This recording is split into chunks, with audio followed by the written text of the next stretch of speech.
लोकसभा चुनाव 2024 में भारतीय जनता पार्टी के विजय रथ को रोकने के लिए बने इंडिया गठबंधन में सीट शेयरिंग को लेकर इतने दिनों से चल रही रार अब खत्म होती हुई नजर आ रही है।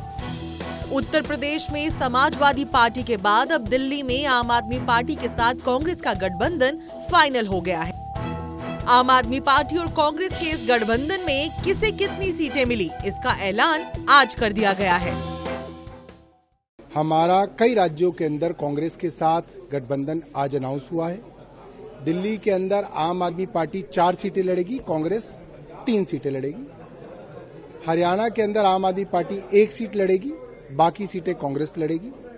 गुजरात के अंदर आम आदमी पार्टी 2 सीटें लड़ेगी, भावनगर और भरूच, बाकी सीटें कांग्रेस लड़ेगी। चंडीगढ़ और गोवा की सीटों पे जो हमारी चर्चा हुई उसमें वो सारी सीटें कांग्रेस लड़ेगी, आम आदमी पार्टी वहां नहीं लड़ेगी। पंजाब में हम दोनों इंडिपेंडेंटली आम आदमी पार्टी और कांग्रेस दोनों लड़ेंगे। आप और कांग्रेस के बीच सीट बंटवारे पर कांग्रेस महासचिव मुकुल वासनिक ने दावा किया कि आम आदमी पार्टी और कांग्रेस उन सभी जगहों पर एक साथ चुनाव अभियान में शामिल होंगे जहां दोनों पार्टियों के उम्मीदवार और INDI गठबंधन के अन्य दलों के उम्मीदवार चुनाव लड़ेंगे।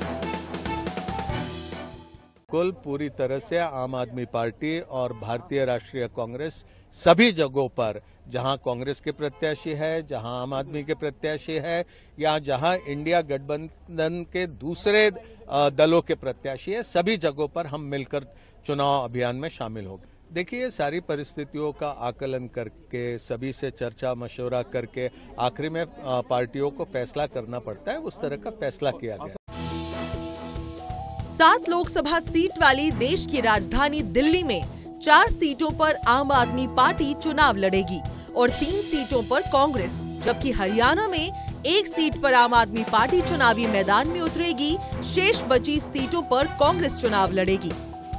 दिल्ली, पंजाब समेत अन्य राज्यों में सीट शेयरिंग को लेकर भले ही बात बन गई हो, लेकिन पंजाब में बात नहीं बन पाई और दोनों पार्टियां अलग अलग चुनाव लड़ने वाली हैं।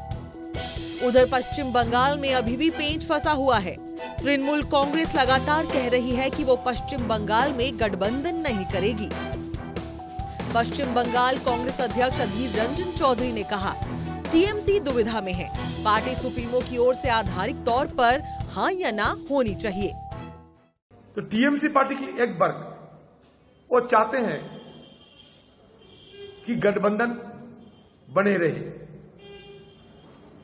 और दूसरे वर्ग उनके मन में और एक डर है, दुविधा नंबर 2, कि अगर गठबंधन को बंगाल में ज्यादा तवज्जो हम दें तो मोदी की सरकार ED CBI के हमारे खिलाफ इस्तेमाल करना शुरू कर देंगे।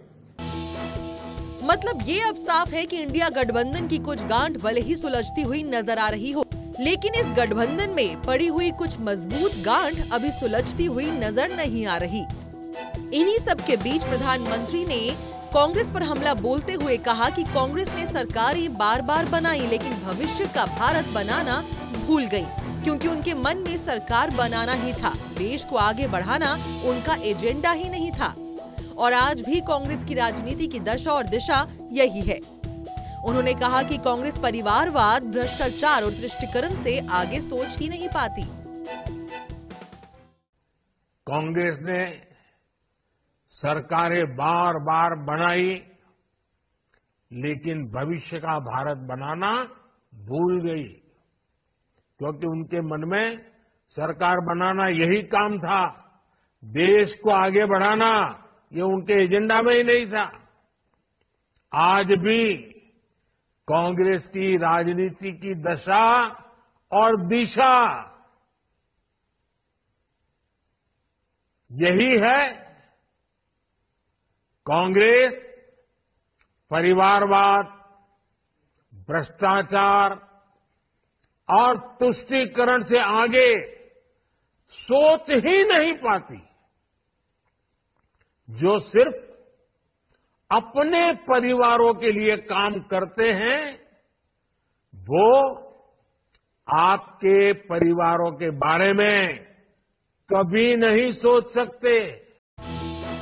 आरोपों और प्रत्यारोपों के बीच सीट बंटवारे पर इंडिया गठबंधन तो कुछ कदम चल चुका है, लेकिन इस बीच लोकसभा चुनाव को लेकर सीट बंटवारे पर बीजेपी ने अभी तक अपने सहयोगी दलों के साथ सीट बंटवारे पर पत्ते नहीं खोले हैं। हालांकि एनडीए में सीट बंटवारे के गणित के सूत्र तलाशने की पहल जरूर शुरू हो गई है। अब देखने वाली बात यह है कि एनडीए में बीजेपी अपने घटक दलों को सम्मानजनक सीट देने को तैयार है या फिर नहीं।